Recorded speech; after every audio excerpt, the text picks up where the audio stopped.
The other day I sat down to try and write uh, a letter to say goodbye, to say thank you.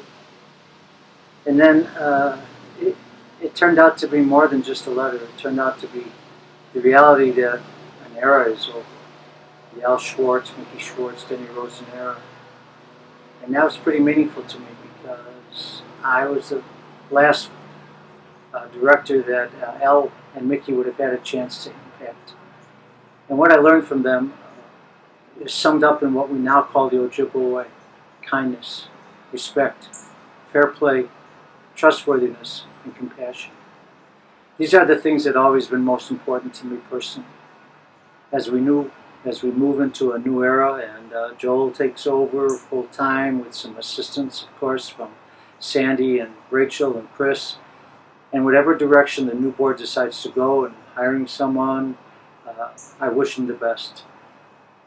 Started camp in 1959 as a counselor. Moved up through the ranks, became a head counselor and program director in 1962. Continued to work while I taught at Grays Lake and Ridgewood High Schools from all the way up until 1985, where at the end of the summer of '85, Al decided that it was time for him to retire. One of the greatest honors is when he and Mickey said to me, "We were going to give you the opportunity to be the director of camp." And he said that because he said, "Loyalty is so important to me, and you've earned the right to put this thing together."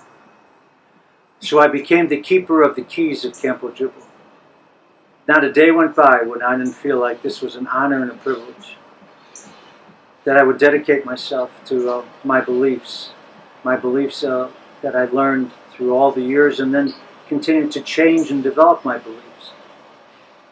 To me, wisdom isn't based upon what you know, but how well you're willing to adapt to things that you learn. I think it takes a wise man to make changes, to say things, to admit things, to grow. Which was an unusual trait for me because most people thought that I was stubborn and hard-nosed and, somewhat autocratic, dictatorial. They're right. I like to challenge people. I like to say, if everyone in the room says white and I say black, I like to challenge them because I want them to think. I don't want them to look at a wall and think that it's something that keeps them on. I want them to figure out how to get through those walls. And so the way that you do that is that you show them that you believe in them. And so my mantra was, kids don't care how much you know until they know how much you care. And that's what made Ojibwe, and does make Ojibwe, a special place. It's a place of happiness. And I was the director for all these years, and now Joel and whoever else is involved, and Chris and Sandy will continue to be there, and Rachel. I'm not saying goodbye, I'm saying thank you. Thank you for your loyalty. Thank you for the trust. Thank you to the hundreds or thousands of young men that Ojibwe had impacted their lives. I'm trying not to become emotional, but I've been an emotional person my entire life. Wore my heart on my sleeve.